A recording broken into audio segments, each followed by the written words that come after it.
Sa ating pong pagsamba ngayong umaga, sumentro tayo sa salita ng Panginoon at nais kong sama-sama nating buksan ang ating mga Bible sa John chapter 17. John chapter 17. Babasahin natin ang iisang talata na kung saan napapaloob dito ang pag-asa at buhay ng bawat tao, lalo't higit sa Kristiyano. Ganito ang sabi sa John 17 verse 3. At ito ang buhay na walang hanggan, na ikaw ay makilala nila na iisang Diyos na tunay at si Jesucristo na inyong sinugo. This is eternal life, that they may know you, the only true God, and Jesus Christ, whom you have sent. Ito po ang ating serye ng pag-aaral simula ngayon. Makilala ang Diyos ay buhay na walang hanggan. Yung salitang makilala, ito po magdadala sa atin sa ating pag-aaral na sana magkaroon pa tayo ng mas malalim na pagkakilala sa ating Diyos. Kaya ating tatalakayin at pag-aaralan sa mga susunod na mga araw ng pagsamba ang attributes of God, ang mga katangian ng Diyos, sapagkat ito ay buhay na walang hanggan na makilala natin ang Diyos. Tayo po'y manalangin. Panginoon, nagpapasalamat kami sapagkat itinakda ninyo ang inyong araw upang ikaw ay pumagitna sa aming kalagitnaan, nang sa ganun kami po ay maninikluhod sa pagkilala sa inyo kung sino kayo. Naranasan namin ang iyong kabutihan. Naranasan namin ang iyong biyaya. Ngunit di pa namin lubusang makilala kayo ng personal sa aming mga buhay. Ipahintulot po ninyo, Ama, ayon po sa iyong kalooban, na kalooban ninyo na kayo'y makilala, upang ang aming pong assurance bilang inyong mga tao at paraan sa lahat ng mga tao na makilala kayo ay buhay na walang hanggan. Salamat po, Diyos, sa pribilehiyong ito na kami po ay makakaupo sa iyong paanan upang pakinggan ang inyong salita. Ito ang aming dalangin sa pangalan ng Panginoong Hesus. Amen. May isang tao na nakatuklas ng bukal ng tubig. Napakalakas ng bukal ng tubig na yon, at sa ibaba ito'y nakagawa ng isang sapa at malalim na sapa. Nabantog ito sa buong baryo, kaya ang lahat ng mga tao ay nagdatingan upang saksihan ang bukal na ito.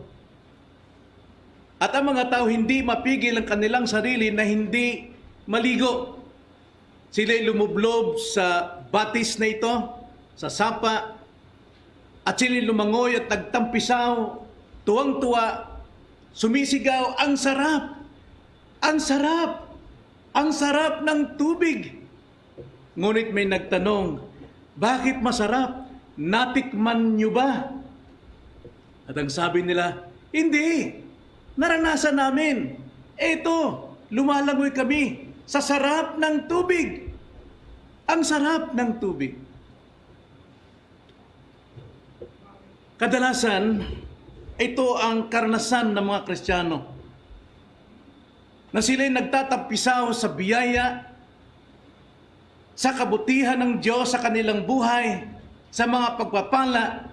Pero ang tanong, kanila ba itong natikman? kung gaano kasarap ang Panginoon. Maraming umalis doon sa sapang ito na tuwang-tuwa sa kanilang karanasan, pero pagkatapos nung matuyo, para lamang nilang ipinaligo ang kanilang pagkakilala sa Diyos, hindi nila natikman yung sarap, yung linamnam kung sino ang Diyos. Christians, marahil tayo nagtatampisaw sa mga biyaya ng Panginoon, pero kilala na ba natin ang Diyos? Natikman na ba natin kung gaano kadakila ang ating Diyos? Gaya ng sinabi sa aklat po ng Psalms 34 verse 8, ganito po ang pagkakasabi.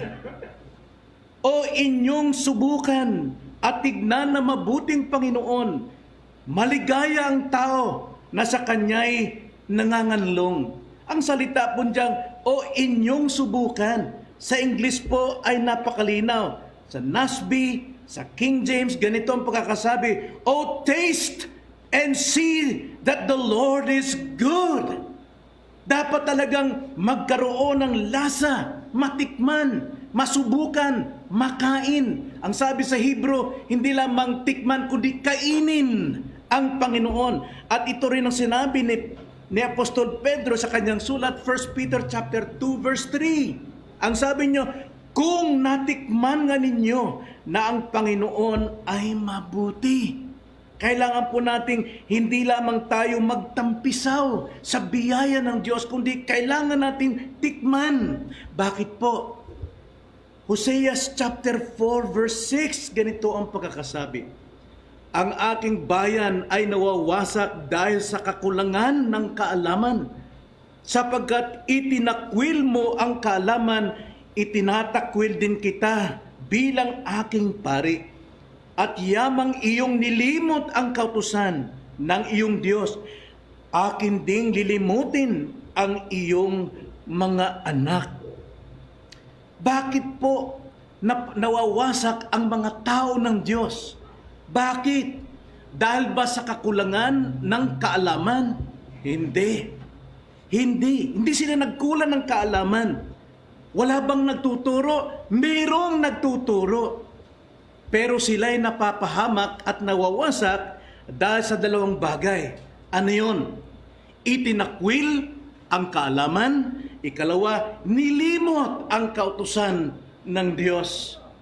Mga kapatid, dahil dito ang Panginoon itinakwil din, even Christians. Yung salitang itinakwil, pinabayaan sila sa kanilang kamangmangan. They profess to be wise, but they become fools. Kilala nilang Diyos. Sila'y nagtatampisaw sa karunungan sa Diyos, pero hindi talaga nila natikman. Hindi nila nakain ang salita ng Diyos na kay tamis ay sa pulot pukyutan. Kaya pinabayaan sila sa ng Diyos, dahilan marami pong Kristiyano ngayon, imbes na sila po ay mayroong lasa at gana sa Panginoon, sila ay nagtatampisaw sa sanlibutan. Nakikisawsaw sa politika, nakikisawsaw sa kasalanan, nakikisawsaw sa mga bisyo ng sanlibutan. Ipinagmamalaki nilang sila'y matagal ng Kristiyano. Okay, naranasan nilang kabutihan ng Diyos, pero hindi pa nila nakain ang kabutihan ng Diyos. Wala silang personal na intimation relationship ng Panginoon. Hindi ba ito ang totoo sa ating kalagayan ngayon? Na lagi nating narinig na huwag tayo mahubog sa ugali ng mundo, pero ang mundo nasa loob ng iglesia. Ito pong kamalian. Kaya kailangan nating magkaroon ng malalim na pagkakilala sa Diyos. Hindi lamang dapat matuwa tayo sa ating relasyon sa Diyos, kundi matuwa tayo sa anong alam natin sa Diyos. Kailangan nating kainin ang salita ng Diyos nang sa ganon ating maranasan ang kabutihan ng ating Diyos na ating sinasamba. Sapagkat ang sabi nga ng Panginoon, tanging katotohanan lamang ang siyang makapagpapalaya sa atin. Madalas nating sinasabi ang mga pagano, ang mga unbelievers, kilala nila ang Diyos sa pamagitan ng kalikasan, ngunit sinasamba nila ang mga Diyos-Diyosan. Pero yan po'y tumutukoy din sa mga mananampalataya. Ipinagmamalaking mga marurunong, pero sa totoo sila'y mangmang. Nais ko lang basahin ng Romans chapter 1 verse 21 to 22. Romans 1:21, sapagkat kahit kilala nila ang Diyos, siya ay hindi nila niluluwalhati bilang Diyos, ni pinasasalamatan man, kundi naging walang kabuluhan sa kanilang mga pangangatwiran at mga puso nilang walang katuturan ay nagdilim. Sa pag-aakalang marurunong, sila'y nagiging mga hangal. Tingnan nyo, even Christians ngayon, nangingibabaw kung sinong partido ang gusto nila. Yan po'y sanlibutan, marunong sa Diyos. Nakakaranas ng kabutihan si Diyos, ngunit nakikipagtampisaw sa sanlibutan. Paano mo sabing kilala mo ang Diyos? Kung kilala mo ang Diyos, dapat namumuhay ka bilang anak ng Diyos, kaiba sa sanlibutan. My people perish for lack of knowledge. Hindi po kulang sa kaalaman, kundi itinatakwil ang karunungan. Isinasatabi at ipinamumuhay kung ano yung uso ng sanlibutan. At maraming Kristiyanong ganyan. Kaya napakahalaga po itong ating pag-aaral na ito. Sapagkat ang sabi nga sa ating text, John chapter 17 verse 3, ito ang buhay na walang hanggan, na ikaw ay makilala. Ikaw ay makilala, patuloy na makilala, patuloy lumalago sa pagkakilala na iisang Diyos at tunay at si Jesucristo na iyong sinugo. Mayroon na tayong buhay na walang hanggan kung tayo po ay Kristiyano na. Pero ang buhay na walang hanggan na ito ay patuloy pang lumalago. Kaya buhay na walang hanggan, kalaguan ng buhay na walang hanggan, ang makilala pa ang Diyos at hindi tayo magiging pasaway ng mundong ito. Masyado tayong magaling pagdating sa gawain ng mundo, lalo ng ating politika. Gawin natin ang ating katungkulan na tayo po ay bumoto, pero wag natin pagmalaki anong partido ang atin. Tanda natin, politika hindi ng pag-asa ng ating mundo. Ang pag-asa natin ay ang Diyos.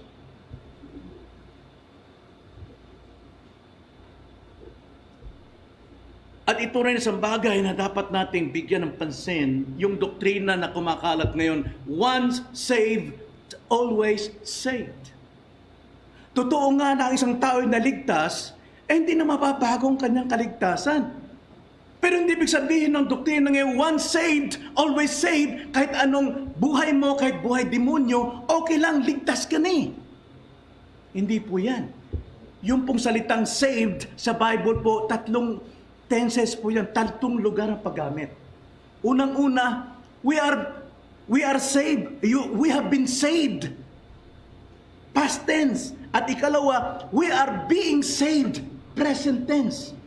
And we shall be saved. Future tense.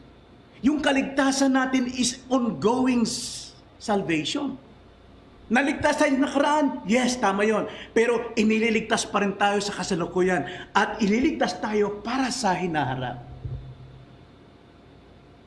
Ito'y mayroong gawa. Paano natin magagawa ito? Sa pamamagitan ng pagdagdag, paglago, pagtubo ng kaalaman natin sapagkat ang makilala ang Diyos, buhay na walang hanggan. Hindi once and for all, mga kapatid. Kailangan tayong magpatuloy sa pag-alam ng katotohanan. Kaya nga, ito po ang ating pong pag-aaral. Bilang panimula ng ating pag-aaral tungkol sa mga katangian ng Diyos na siya makapagpapatibay ng ating buhay Kristiyano, 2 bagay ang nais kong talakayin ngayong umaga sa ating pasimula sa serye ng Attributes of God o ang mga katangian ng Diyos. Una, pansinin natin ang ating kawalan pa ng kaalaman. Ang ating kawalan pa ng kaalaman. Yun ang unang-una. At ikalawa, atin ding pansinin ang kaliitan pa ng ating kaalaman. Kawalan at ikalawa, kaliitan. Bigyan natin ito ng pansin, mga kapatid.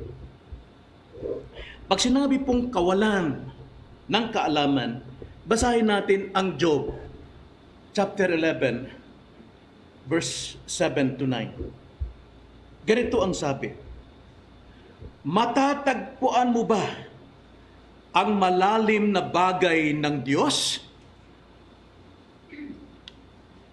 Matatagpuan mo ba ang hangganan ng makapangyarihan sa lahat? Verse 8, ito ay mataas kaysa langit. Anong iyong magagawa? Malalim kaysa Siyon. Ano ang iyong malalaman? Ang sukat nito ay mas mahaba pa kaysa lupa at mas malawak kaysa dagat. Ang ibig sabihin, mga kapatid, sino sa inyo rito makapagsasabing kilala mo na ang Diyos? Sino sa atin dito na makapagsasabing alam ko na lahat ng doktrina sa Diyos? Sino makapagsasabi sa akin dito, wala nang lalago sa akin kaysa sa sino pa? Ako'y malago na. Yan po isang kayabangan na kung tatayo tayo, magaling na at mahusay na, magaling na at kilala na natin ang Diyos. Pansinin natin ang kawalan pa ng ating kaalaman. Kawalan ng matibay na kaalaman. Ang ibig kong tukuyin. Kawalan ng matibay na kaalaman. Mayroon tayong kaalaman, pero hanggang saan yan? Ang kaalaman natin ay parang mundo mula rito, ganyan kalaki, isukat mo sa langit. Pagkatapos sasabihin ng maraming Kristiyano, matagal na akong Kristiyano, alam ko na yan. Yan po ay isang bagay na pinatutunayan dito sa Job chapter 11. Hangal tayo pag sinasabi nating sukat na natin ng Diyos. Pag sinabing kawalan ng matibay na kaalaman, ibig sabihin, kawalan tayo sa isang maayos na pag-aaral ng Biblia. Hindi tayo marunong mag-aral ng Biblia. Kung saan-saan tayo tumuturo, nagsisimula, mga kapatid, 66 books ang binigay sa atin ng Diyos.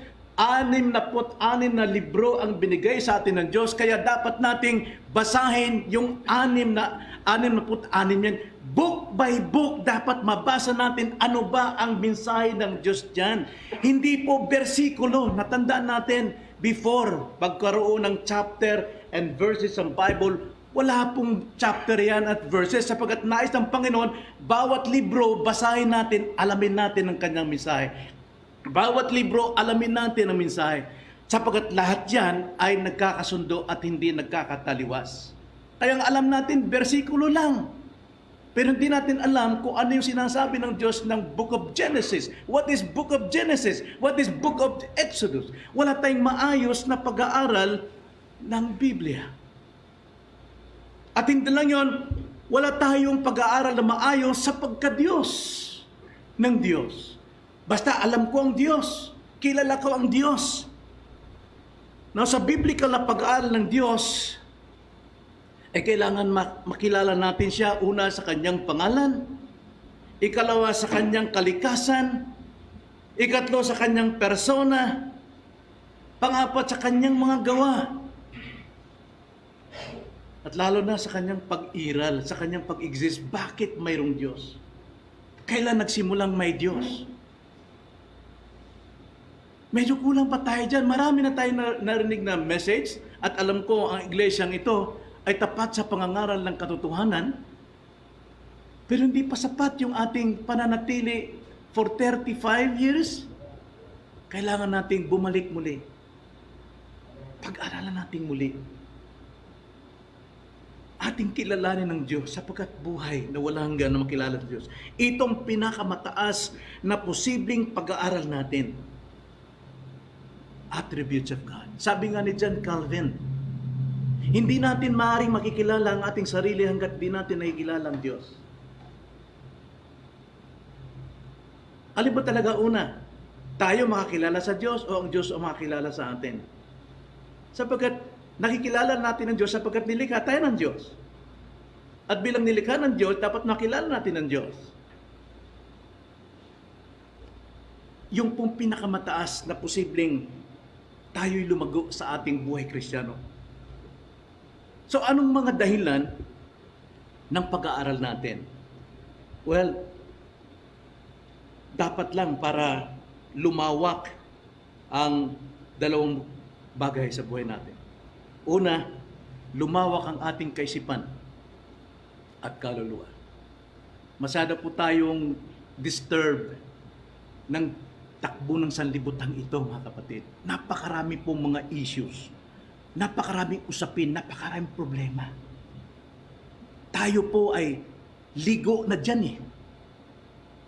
Kailangan natin ng linaw, tranquility, serenity sa ating isipan. Ano yung makapagbibigay sa atin ng kapayapaan? Yung kapayapaan natin sa Diyos at ng tao. Irene, ang ibig sabihin diyan, yung kapayapaan sa pagitan ng dalawa, walang labanan. At yan ang ating relasyon sa Diyos. Kung mayroon kang relasyon sa Diyos, na wala tayong kontra sa Diyos, tayo po'y nasa panig ng Diyos at ang Diyos ay panig sa atin, anumang problema, anumang issue sa buhay na ating kinakarap, mayroon tayong kapayapaan, hindi tayo magkakamali, sapagkat yun ang nakalagay sa ating isipan, mayroon tayong koneksyon sa Panginoon. Kapayapaan sa Diyos ang magtuturo sa atin, paano natin harapin ang lahat ng nasa sanlibutan. Kailangan dito yung paglawak ng ating kaisipan at ng ating kaluluwa. Na itinataas tayo sa araw na ito mula dun sa isang mababa at makalaman na pag-iral sa mundong ito. Hindi pa ba tayo nagsasawa? Simula ng isilang tayo, nasa lupa, nasa makalaman na tayong kalagayan. At ang pag-aaral na ito, itataas tayo doon sa makalaman na pag-iral natin. Tayo po, bagamat nandito pa sa lupa, hindi tayo makalupa, kundi namumuhay tayo sa ating kapayapaan sa Diyos. Yung ating intimate relationship with God. At dadalhin tayo sa mas dakila at higit na kapuspusan ng pagkakilala natin sa Panginoon. Maluwahating pag-iral ng ating buhay sa ating tagapagligtas na si Jesucristo. At hindi lang yon, ikalawa, lumawak tayo sa ating unawa sa iba pang paksa o usapin sa buong Biblia. Hanggat hindi natin taglay ang ating pong tibay na pagkakilala sa katangian ng Diyos, magkakamali tayo ng pag-unawa anumang usapin sa Biblia. Maliligaw tayo magbibigay ng sarili nating kuro-kuro. Tayo magbibigay ng sariling interpretasyon kung anong sinasabi ng paksang ito, sapagkat hinihiwalay natin sa buong konteksto ng Biblia, sa buong konteksto ng pagkakilala natin sa Diyos. Tulad ng isang bahay, ating bahay, walang bata, magulang, na hindi nakakilala sa bawat sulok ng ating bahay. Alam natin, kapag mayroon tayong hinahanap, alam natin kung saan natin nahanap ito. Ganon din ang ating kalagayan bilang Kristiyano. Kung tayo po ay nasa bahay ng karunungan natin tungkol sa katangian ng Diyos, anumang tignan natin sa banal na kasulatan, hindi tayo maliligaw. Magiging tama ang ating pag-unawa. Anumang paksa, pag-aral natin, hindi na natin masasabi bilang Kristiyano o di kaya mga ngaral, ang galing ko, talino ko. Bakit po? Pantay-pantay tayo, nakakaalam. Wala nang magmamalaki, mas magaling ako sa iyo, mas matanda kasi ako sa iyo, kaya mas magaling. No. So anong ibubunga ng maayos na pag-aaral natin, mga kapatid? Bagamat hindi pa rin natin maarok kung sino ang Diyos, ang kanyang pagka-Diyos. At doon natin malalaman na tayo makalaman pa rin. At ang Diyos ay Espiritu. Habang tayo po ay nagdidig, habang tayo po ay naghukay, mga kapatid, doon natin ma-realize na ako'y mahina, na ako'y mayabang, na ako'y makalaman. Ang Diyos ay perpekto, ang Diyos ay magaling, ang Diyos ay Espiritu, ang Diyos ay banal. Ngayon kung mababaw ang ating pagkakakilala sa katotohanan tungkol sa Diyos, makalaman ang turing natin sa kaalaman, kaya nagmamagaling tayo, magaling ako. Kailangan natin na mag-aral, malaman natin ang Diyos, yung kaya nating alamin batay sa Kanyang salita. Yung sukat ng kaalamang binigay sa atin, pagyamanin natin, sapagkat hindi tayo pare-pareho. May matatalino sa atin, may mga mataas pinag-aralan, mayroong walang kaalaman, mahina ang pangunawa at walang pinag-aralan. Pero kung tayo po, pagyamanin natin yung kakayanang binigay sa atin ng Diyos, hindi tayo mabibigo, maluluwalhati natin ng Diyos. Ano mang kalagayan natin dito sa buhay na ito. Yan ang pangarap at yan ang turo ng ating unang ama na apostol, si Pablo. Ito ang sabi niya sa Ephesians chapter 2 verse 7. Upang kanyang maipakita sa mga panahong darating ang di masukat na kayamanan ng kanyang biyaya sa kagandahang loob sa atin sa pamamagitan ni Jesucristo. So nakita natin dito, mga kapatid, layunin nito sa ating pag-aaral upang malaman natin ang kawalan pa natin ng kaalaman. Aminin natin, gaano ka man nag-aral ng theology, nagdididiti ka na sa theology, still, ang kaalaman mo ay gabuhok pa rin compare sa kaalaman ng Diyos. Kaya wala sa atin ang pwedeng magmalaki. Ikalawa na bahagi, pansinin natin ang kaliitan pa ng ating kaalaman. So doon sa una, kawalan, aminin natin. Hindi pa natin alam. Ikalawa, aminin natin, mayroon tayong konting alam pa. Mayroon na tayong konting alam pa.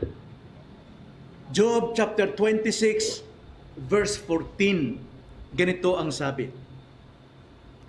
Narito, ang mga ito ay mga gilid lamang ng kanyang mga daan. At napakahinang bulong lamang ang sa kanya'y ating napakinggan. Ngunit sinong makakaunawa sa kulog ng kanyang kapangyarihan? Yes, mayroon tayong alam, ngunit gilid lang ito. Gilid lang ito. Bahagi lang ito na ibinigay sa atin. Salamat sa Diyos na sa kanyang biyaya binigyan tayo ng kaunawaan.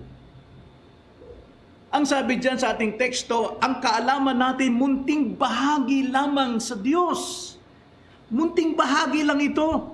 Kaya dapat nating i-desire, ating hangarin, nasain natin. Yung desire po, yung damdamin natin, yung pag nasain natin, buong puso natin, may pagnanasa tulad ng sex, matinding pagnanasa kaya magkakasala ka. Yun din ang gamitin natin na magkaroon tayo ng pagnanasang makilala ang Diyos upang bumanal ka.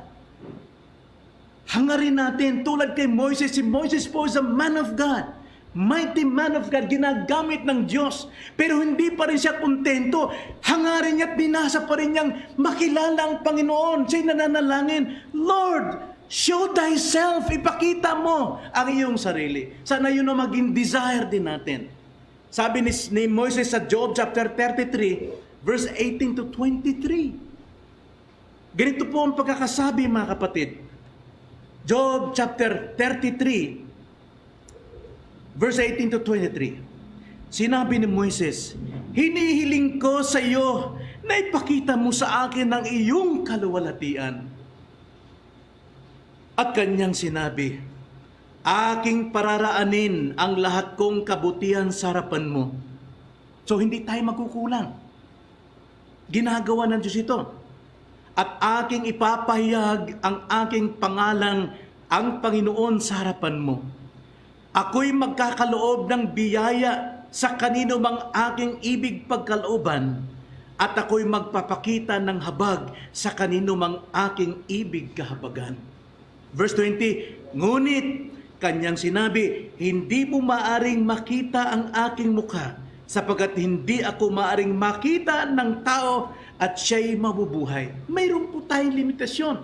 Pero kailangan nating hangarin yung nais ng Diyos na ipakita at pakilala sa atin. Huwag na tayong maghangad doon sa mga bagay na para lang sa Diyos. Deuteronomy 29:29. No?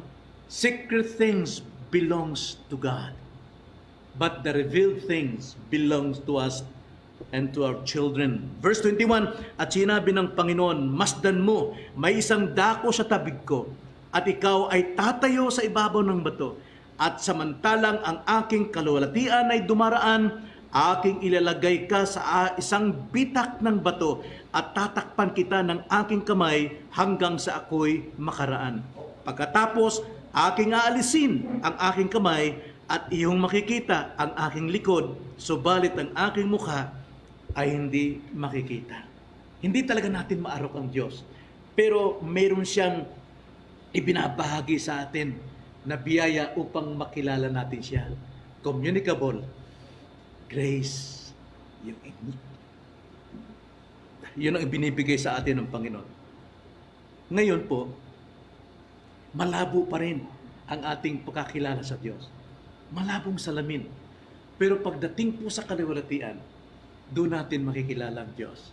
Pero kahit nandun na tayo sa eternity, hindi pa rin natin kayang arukin ang Panginoon.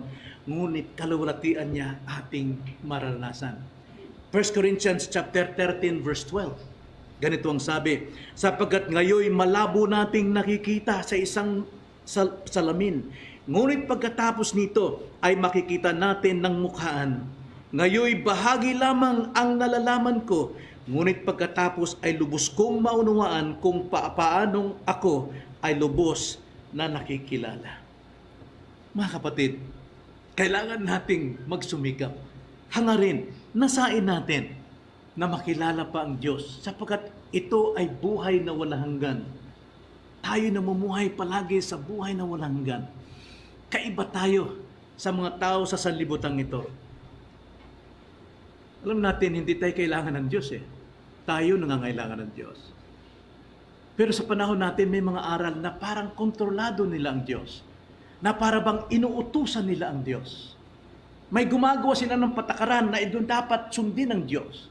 May mga program and seminars na kung gagawin mo ito, gagawin ito ng Diyos. Sana hindi yan maging kaisipan natin. Sana wag. At ang sabi sa Colossians chapter 1 verse 16 to 17, sapagkat sa pamamagitan niya, nilalang ang lahat ng mga bagay sa langit at sa lupa. Ang mga bagay na nakikita at ang mga bagay na hindi nakikita, maging mga trono o mga pagkapanginoon, maging mga pinuno o mga may kapangyarihan, lahat ng mga bagay ay nilalang sa pamamagitan niya at para sa Kanya. 17, siya mismo ay una sa lahat ng mga bagay at ang lahat ng mga bagay ay nahahawakang sama-sama sa Kanya. Ano yung pinapakita rito? Napakataas ng ating Diyos. Siya may likha ng lahat ng bagay. Siya may kontrol ng lahat ng bagay. Siyang nagpapangyari anuman ang Kanyang luluubin sa Kanyang kasiyahan. Hindi tao na magsasabing ako'y kakandidato at bahala na ang Diyos sa akin. Hindi po ganun. Hindi po ganun. Wala pong dapat makagawa ng Diyos. Ang Diyos ay Diyos. Wala siyang sinasandalan na sino mang tao. At sana ganun din ang ating gawin. Na ating susubukan ng Diyos kahit alam na nating mali itong ating proseso. Kahit alam nating kasalanan na ito at sasabihin natin, bahala na ang Diyos, kilala niya ako. Huwag sana nating gawin yan. Huwag nating subukan ng Diyos. Huwag nating tuksuhin ng Diyos. Ang Diyos po ay hindi po nagpapailalim sa kagustuhan ng tao. Ang tao ang dapat magpailalim sa kagustuhan ng Diyos. Siya'y ganap, siya'y kumpleto, siya'y perpekto, tayo po ay mga kulang at kailangan natin ng Diyos. At alam natin, unawa ito ng lahat ng tao na ang Diyos ang makapangyarihan. Pero anong ginagawa ng mga tao? Hinahamon ng tao ang Diyos. Lord, gawin mo ito dahil kung hindi ko gagawin ang gusto mo. Lord, maglilingkod ako sa iyo. Pero ipakita mo muna sa akin na ako nga ay ganito. Wag. Dapat, Lord, maglilingkod ako sa iyo. Itong nararapat, Lord, mangangaral ako dahil itong utos mo. Hindi ako magbibigay ng anumang kondisyon. Lord, tanggapin mo ang aking kakayanan. Hanggang doon lang ako. Magpailalim tayo sa kalooban ng Panginoon.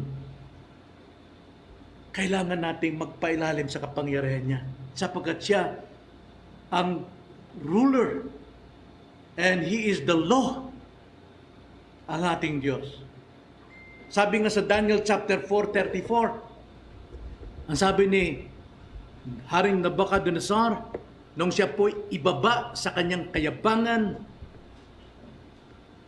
tinignan niya ang buong Babylon. Tignan niyo, sinong may gawa niyan?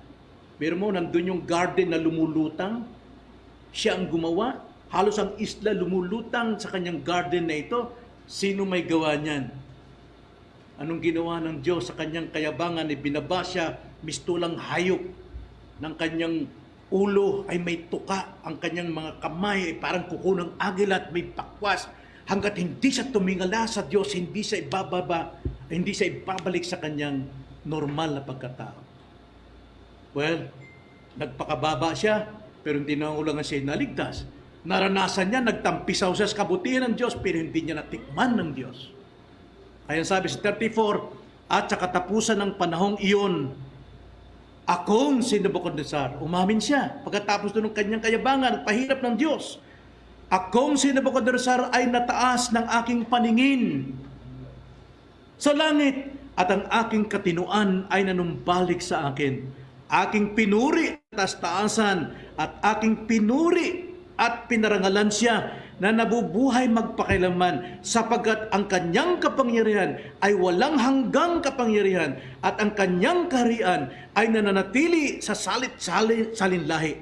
Ang lahat ng naninirahan sa lupa ay binibilang ng mga wala, at kanyang ginagawa ang ayon sa kanyang kalooban sa hukbo ng langit at sa mga nananahan sa lupa. Walang makapaghadlang sa kanyang kamay o makapagsasabi sa kanya, anong ginagawa mo?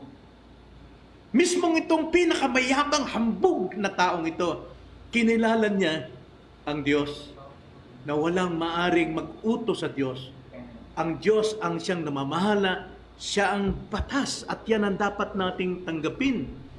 Kailangan natin ang magpakumbaba. Walang taong gagawa ng patakaran para sundin ng Diyos. Pero itong umiiral ngayon sa ating panahon na para bang ang mga kandidatong ito siyang pag-asa ng ating mundo, siyang pag-asa ng ating buhay. Huwag tayong makisawsaw dyan. Manatili tayong citizen of heaven. Bagamat we're still living as a citizen of this land. Pero kailangan nating paghariin ang ating pagiging mamamayan sa langit, at huwag tayo makisawsaw sa takbo ng sanlibutan. Bakit? Nagmamagaling. Tinuturing na mahusay at magaling na, pero they become fools. Bakit itinatakwil ang kaalaman niya sa Diyos? Isinasatabi niya ang alam niya tungkol sa Diyos, pinairal niyang kanyang kaalaman, pwede kong gawin ito. Hindi yan ang ugali ng Kristyano. So kailangan natin makilala ang Diyos. Balikan natin ang ating teksto. At ito ang buhay na walang hanggan, na ikaw ay makilala nila na iisang Diyos, na tunay, at si Jesucristo na iyong sinugo. Huwag kalimutan yan. Naway ito'y makahamon sa atin, na kauhawan natin ang ating pagsamba. Personal, face-to-face na pagsamba, upang ating madama ang kilos ng banal na Espiritu sa ating kinalalagyan, sa ating kinauupuan. At tayo po'y nariyan sa loob ng presensya ng Panginoon. Sana mahamon tayo dito na makilala pa ang Diyos. Lumawak pa ang ating kaunawaan tungkol sa Kanya. Lumalim ang pagkakilala natin personally sa Kanya. Huwag kalimutang magpatibay pa sa ating mga sarili at sa ating mga mahal sa buhay. Mapatibay tayo sa ating panampalataya at higit sa lahat, mapatibay tayo sa ating pagsunod sa ating Panginoon. Tayo po'y manalangin. Panginoon, maraming salamat po sa inyong mga salita. Tunay na ito po'y aming nalasahan, natikman at kinain ngayong umaga na napakalaga pong makilala ka. Hindi lamang kami magtatampisaw sa iyong kabutihan, sa iyong mga biyaya, sa mga pagpapala, ngunit wala kaming tunay na pagkakilala sa inyo. Wala kaming pagkain ng iyong pagka-Diyos, ng iyong salita na matamis pa kaysa sa pulot-pukyutan. Nawa, nasahin namin, hangarin namin na kami po'y makakain at mabusog upang kami magkaroon ng totoong kapayapaan ng aming buhay bilang Kristiyano. Itong aming dalangin sa pangalan ng Panginoong Hesus. Amen.